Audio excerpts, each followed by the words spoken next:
الحمدللہ وحدہ والصلاة والسلام علی من لا نبی بعدہ فاعوذ باللہ من الشیطان الرجیم بسم اللہ الرحمن الرحیم۔ رمضان المبارک کا آخری عشرہ چل رہا ہے اور اس عشرے کے اندر ایک رات لیلۃ القدر کی ہوتی ہے۔ لیلۃ القدر کی رات کے حوالے سے ایک خاص دعا ہے، بہت ہی فضیلت والی، جو ہمیشہ ہم پڑھتے ہیں۔ اس دعا کے حوالے سے ایک چھوٹی سی نصیحت میں کرنا چاہتا ہوں کہ ہم اس دعا کو، اس کا مفہوم کو سیکھیں، اس کی تفسیر ہمیں پتہ ہو، ہم شعور کے ساتھ سمجھ کے اس دعا کو پڑھیں تاکہ ہمیں زیادہ سے زیادہ اس کا فائدہ حاصل ہو۔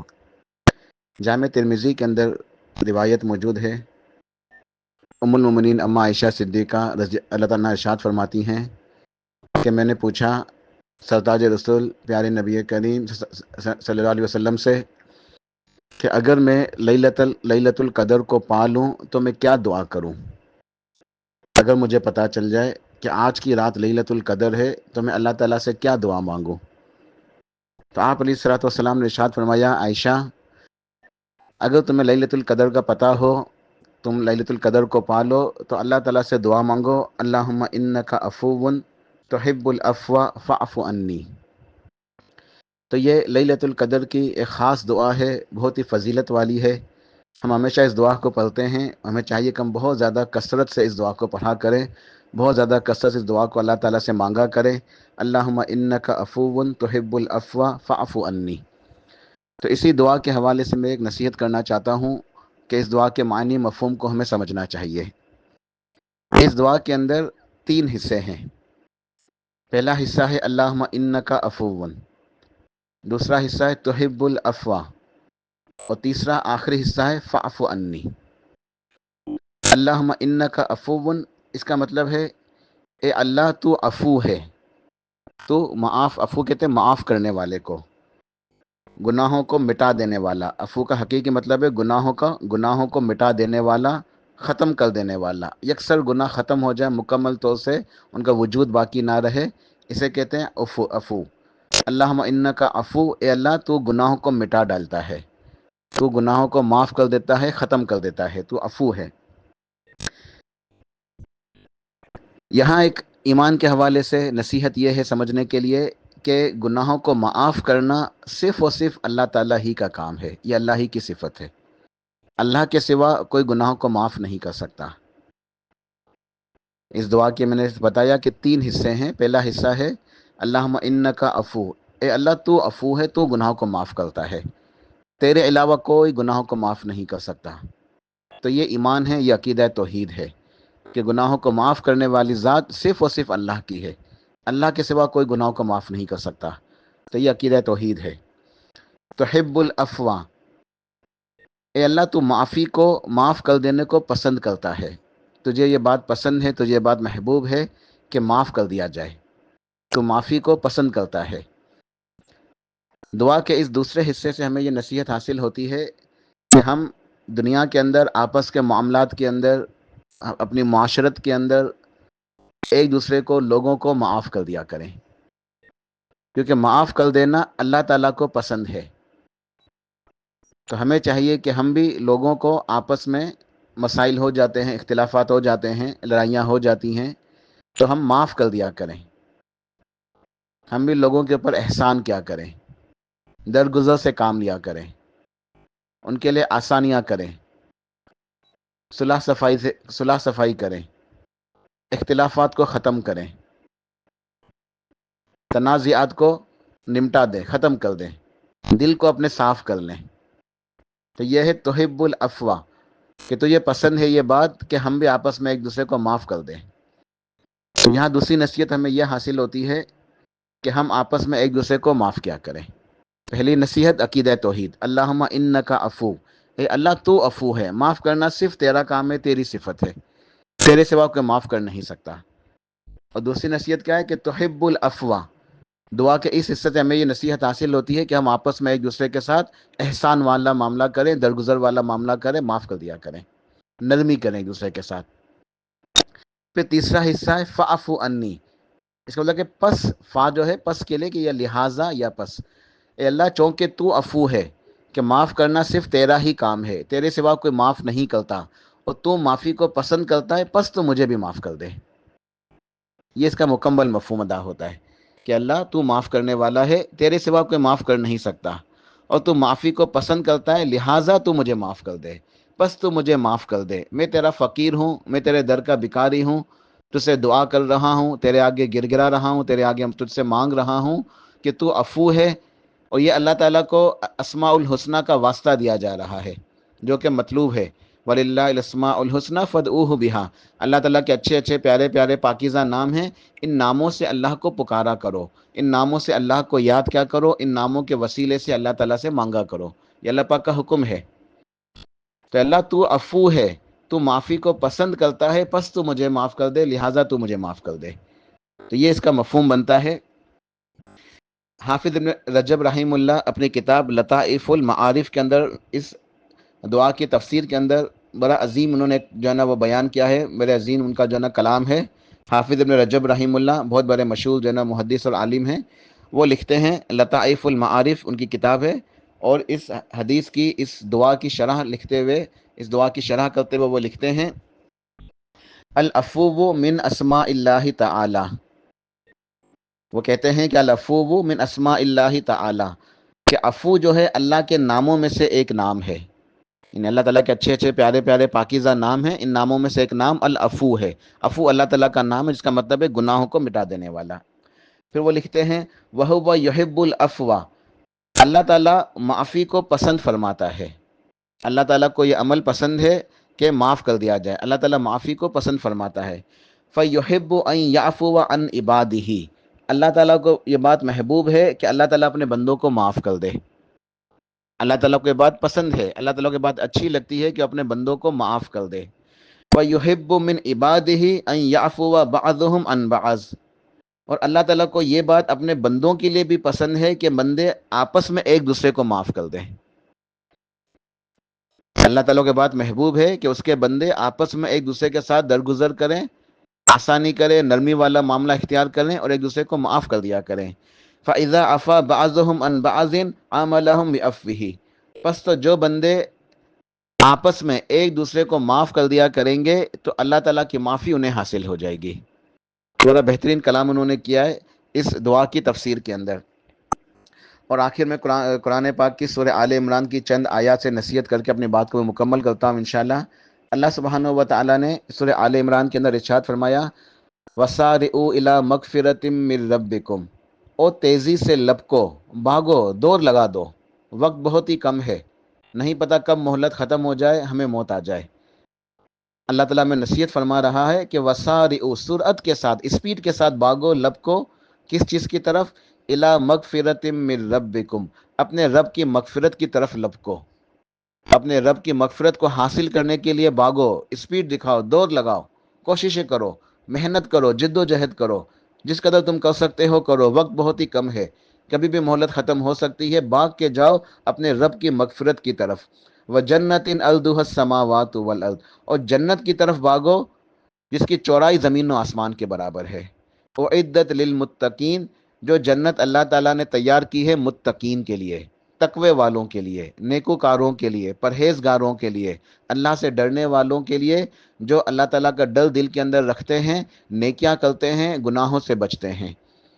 تو متقین کے لیے اللہ تعالیٰ نے اس جنت کو تیار کیا ہے، لہٰذا تم بھاگو اس جنت کی طرف، اللہ تعالیٰ کی مغفرت کی طرف، اللہ تعالیٰ کی مغفرت کو حاصل کرو، ایسے اعمال کرو، ان اسباب کو اختیار کرو جن کے ذریعے سے تم اللہ تعالیٰ کی مغفرت کو اور اس کی جنت کو حاصل کر سکو۔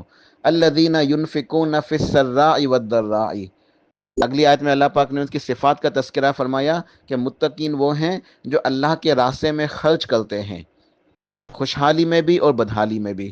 جب خوشحال ہوتے ہیں تو زیادہ خرچ کرتے ہیں، حالات تنگ ہو جاتے ہیں تو کم خرچ کرتے ہیں، لیکن خرچ ضرور کرتے ہیں، خرچ کرنے سے رکتے نہیں ہیں، اللہ تعالیٰ کے راستے میں اللہ کو راضی کرنے کے لیے صدقہ خیرات کرتے ہیں، جو بھی طاقت ہو، جو بھی استطاعت ہو، وہ اللہ کے راستے میں خرچ کرتے ہیں، ہر حال میں خوشحالی بدحالی جو بھی کیفیت ہو وہ ضرور خرچ کرتے ہیں، اللہ تعالیٰ کے راستے میں صدقہ خیرات کرتے ہیں۔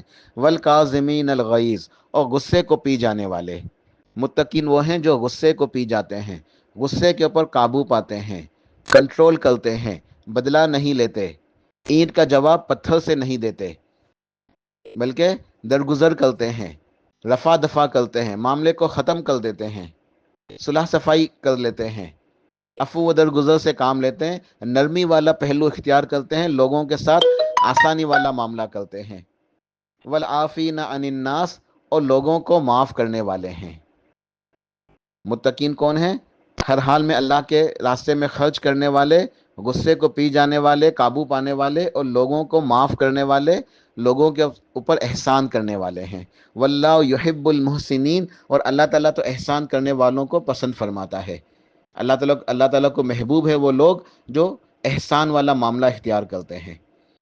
ہمارے لیے یہ نصیحت ہے کہ ہم ہر معاملے میں احسان کو اس درجے کو پہنچنے کی کوشش کریں، ہماری عبادتیں بھی اچھے طریقے سے ہوں، احسان کے درجے کے ساتھ، سب سے سپیریئر لیول کی، سب سے اچھی طرح خوشی و خضوع کے ساتھ عبادت ہو، ہمارے معاملات بھی احسان کے درجے کے ساتھ، ہماری معاشرت، ہمارا لین دین، ہمارے تعلقات، ہمارے تمام جو زندگی کے تمام مراحل ہیں، سب کے سب احسان کے ساتھ ہونے چاہیے۔ تو لوگوں کو معاف کرنا، لوگوں کے ساتھ درگزر کرنا، نرمی والا پہلو اختیار کرنا، اچھے طریقے سے حسن اخلاق کے ساتھ پیش آنا، یہ ان محسنین کی صفات ہیں جو متقین محسنین ہیں، جن سے اللہ تعالیٰ محبت فرماتا ہے۔ اور یہی ہمارا مطلوب ہے، یہی ہمارا ہدف ہونا چاہیے، یہی ہمارا ٹارگٹ ہونا چاہیے کہ ہم بھی متقین کی صفات کو پہنچے، احسان کرنے والے بن جائیں۔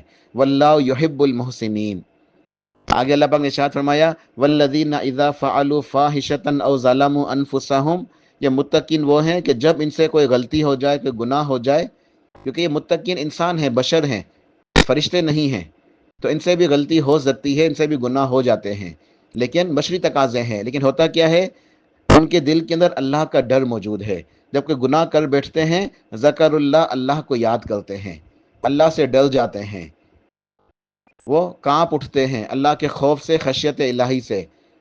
فاستغفروا لذنوبہم، پس اپنے گناہوں کی اللہ تعالیٰ سے معافی طلب کرتے ہیں، اپنے گناہوں کی اللہ تعالیٰ سے معافی مانگتے ہیں، ان کو اللہ یاد آ جاتا ہے، وہ اللہ سے ڈر جاتے ہیں، اللہ کا ذکر کرتے ہیں، اور اللہ تعالیٰ سے دعائیں کرتے ہیں، اپنے گناہوں کی معافی مانگتے ہیں، استغفار کرتے ہیں۔ وَمَن يَغْفِرُ الذُّنُوبَ إِلَّا اللَّهُ، اور کون ہے بھلا اللہ کے سوا جو گناہوں کو معاف کر سکے؟ اللہ کے سوا کوئی گناہ کو معاف کرنے والا نہیں ہے۔ یہ ہے عقیدہ توحید، یہ ہے ایمان، کہ معافی صرف و صرف اللہ ہی کی صفت ہے، معاف کرنے والی ذات صرف اللہ تعالیٰ کی ہے، اللہ کے سوا کوئی معاف نہیں کر سکتا۔ صحیح بخاری ایک حدیث مجھے یاد آئی، اختصار کے ساتھ اس کا مفہوم میں سنا دیتا ہوں انشاءاللہ، کہ حدیث کا مفہوم یہ ہے، اس کا خلاصہ یہ ہے، صحیح بخاری کی روایت، کہ ایک شخص سے گناہ ہو جاتا ہے، وہ اللہ تعالیٰ سے معافیاں مانگتا ہے، روتا ہے، گر گراتا ہے، اللہ تعالیٰ حالانکہ سب کچھ جانتا ہے، لیکن اللہ تعالیٰ کی یہ لطف و عنایات ہے، اس کی مہربانی کا انداز ہے، اپنے بندوں کو نوازنے کے اللہ تعالیٰ کا انداز ہے کہ اللہ تعالیٰ سب کچھ جانتے ہوئے بھی فرشتوں سے پوچھتا ہے، اے میرے فرشتوں یہ کون ہے؟ فرشتے کہتے ہیں کہ یا اللہ فلاں فلاں بندہ ہے، گناہ کر کے آیا ہے، اب رو رہا ہے۔ تو وہ رب کبریا جل و علا فرماتا ہے، اے فرشتوں، اس کا مطلب یہ ہے کہ میرا یہ بندہ جانتا ہے کہ اس کا کوئی رب ہے جو گناہوں کے اوپر اس کو سزا بھی دے سکتا ہے، اور وہ رب چاہے تو معاف بھی کر سکتا ہے۔ تم گواہ رہو، اس کے اس ایمان کی وجہ سے، اس توحید کی وجہ سے میں نے اس کو معاف کر دیا۔ وہ بندہ معافیاں مانگ کے چلے جاتا ہے، پھر کچھ عرصہ گزرتا ہے، جب تک اللہ چاہتا ہے وہ گناہ سے باز رہتا ہے، پھر سے گناہ ہو جاتے ہیں، پھر آتا ہے، پھر روتا ہے، پھر معافیاں مانگتا ہے، پھر دعائیں کرتا ہے۔ پھر اللہ پاک پوچھتا ہے کہ فرشتوں یہ کون ہے؟ فرشتے کہتے ہیں کہ یا اللہ وہی بندہ ہے، پھر گناہ کر کے آ گیا، اب پھر معافیاں مانگ رہا ہے۔ وہ ارحم الراحمین فرماتا ہے، اے میرے فرشتوں، اس کا مطلب یہ ہے کہ یہ بندہ جانتا ہے کہ اس کا کوئی رب ہے جو گناہ کو معاف کر سکتا ہے، اور وہ رب چاہے تو سزا بھی دے سکتا ہے، گواہ رہو میں نے معاف کر دیا۔ روایت کے اندر آتا ہے کہ 4 مرتبہ ایسا ہوتا ہے، چوتھی بار فرشتے کہتے ہیں کہ یا اللہ یہ تو عادی مجرم ہے، بار بار گناہ کرتا ہے، بار بار روتا ہے، پھر معافیاں مانگتا ہے۔ وہ ارحم الراحمین فرماتا ہے اللہ سبحانہ و تعالیٰ، اے فرشتوں، جب تک یہ میرا بندہ اس یقین کے ساتھ، اس ایمان کے ساتھ مجھ سے دعا مانگتا رہے گا، مجھ سے استغفار کرتا رہے گا کہ اس کا کوئی رب ہے جو گناہوں کے اوپر سزا بھی دے سکتا ہے، چاہے تو اسے معاف بھی کر سکتا ہے، کہ جو چاہے کرے، میں نے اس کو معاف کر دیا۔ تو یہ عقیدہ توحید ہے کہ وَمَن يَغْفِرُ الذُّنُوبَ إِلَّا اللَّهُ، کہ گناہوں کو اللہ کے سوا کون معاف کرنے والا ہے؟ اللہ ہی کی ذات ہے جو گناہوں کو معاف کرتی ہے۔ وَلَمْ يُصِرُّوا عَلَىٰ مَا فَعَلُوا وَهُمْ يَعْلَمُونَ، اور یہ متقین وہ ہیں جو جان بوجھ کے اپنے گناہوں کے اوپر اصرار نہیں کرتے، اللہ تعالیٰ سے ڈرتے ہیں۔ تو یہ لیلۃ القدر کی بڑی عظیم ایک دعا ہے، اللہم انک عفو تحب العفو فاعف عنی۔ اور سورہ آل عمران کے جو آیت میں نے پڑھی، ان سے ہمیں یہی نصیحت ملتی ہے کہ متقین وہ ہیں جو اللہ کے راستے میں خرچ کرتے ہیں اور غصے کو پی جاتے ہیں، غصے کے اوپر قابو پاتے ہیں، بدلہ نہیں لیتے، عفو و درگزر سے کام لیتے ہیں، آسانیاں کرتے ہیں اور معاف کر دیتے ہیں، احسان کرنے والے ہیں۔ واللہ یحب المحسنین، اللہ تعالیٰ احسان کرنے والوں سے محبت فرماتا ہے۔ اور جب ان سے کوئی گناہ ہو جاتا ہے تو اللہ تعالیٰ کے آگے روتے ہیں، گر گراتے ہیں، معافیاں مانگتے ہیں، وَمَن يَغْفِرُ الذُّنُوبَ إِلَّا اللَّهُ، تو اللہ کے سوا کون ہے جو گناہوں کو معاف کر سکے؟ تو اس دعا کے 3 حصے ہیں۔ پہلا حصہ ہے اللہ کی توحید، اللہم انک عفو، اے اللہ تو عفو ہے، تو معاف کرنے والا ہے، تیرے سوا کوئی معاف نہیں کر سکتا۔ دوسرا حصہ ہے تحب العفو، کہ تو معافی کو پسند کرتا ہے، تو احسان کرنے والوں سے محبت فرماتا ہے، لہٰذا بندوں کو چاہیے، ہمیں چاہیے کہ ہم بھی لوگوں کے ساتھ احسان کریں، درگزر کریں، آپس کے تعلقات میں، معاملات کے اندر آسانیاں کریں اور احسان والے کام کریں، لوگوں کی خدمت کریں، لوگوں کے کام آئیں، اچھے اخلاق کے ساتھ پیش آئیں، بدلہ نہ لیں، درگزر کر دیں، معاف کر دیا کریں۔ فاعف عنی، یہ آخری حصہ ہے کہ اللہ چونکہ تو معاف کرنے والا ہے، تیرا کام ہے معاف کرنا، کوئی اور معاف کر نہیں سکتا، اور تو معافی کو پسند کرتا ہے، پس تو مجھے بھی معاف کر دے، لہٰذا تو مجھے بھی معاف کر دے۔ تو اس دعا کا مفہوم ہے، ہمیں چاہیے کہ ہم شعور کے ساتھ اس دعا کو سمجھتے ہوئے اللہ تعالیٰ سے آگے گر گراتے ہوئے، روتے ہوئے اس دعا کو پڑھیں اور بار بار کثرت کے ساتھ پڑھیں۔ لیلۃ القدر کے اندر طاق راتوں کے اندر اس دعا کو بہت زیادہ پڑھیں۔ اللہ تعالیٰ سے دعا ہے کہ اللہ سبحانہ و تعالیٰ ہمیں لیلۃ القدر نصیب فرما دے، اس میں عبادت کرنے کی توفیق عطا فرما دے، ہمارے گناہوں کو معاف فرما دے اور ہمیں کامیاب فرما دے۔ آمین برحمتک یا ارحم الراحمین۔ سبحان ربک رب العزت عما یصفون وسلام علی المرسلین والحمد للہ رب العالمین۔